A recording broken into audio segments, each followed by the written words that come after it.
Adults and world leaders aren't taking this crisis seriously, and young people have definitely had to really step up and take the action that's needed. Alia Hirji is traveling to Glasgow with an Indigenous-led BIPOC youth group to make sure her generation is heard. At 16, she's already fed up with world leaders making climate promises they failed to deliver on. In past conferences, Canada has been really critical on other nations, which I don't think it has a right to, given how much our emissions have risen. In 2015, Prime Minister Trudeau pledged Canada would reduce its emissions by 30%. This year, setting a more ambitious target of 40 to 45% by 2030.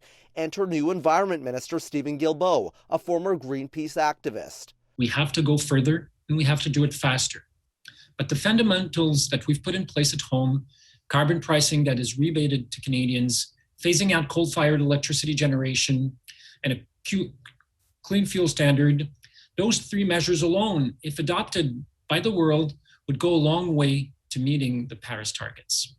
Elizabeth May has attended a dozen COP summits. She's going to Glasgow as part of Canada's delegation, looking for rich nations to take serious action, not just make promises to cut emissions. Why should anyone believe the wealthy, polluting countries of this planet anymore when we fail to deliver on any commitment we make?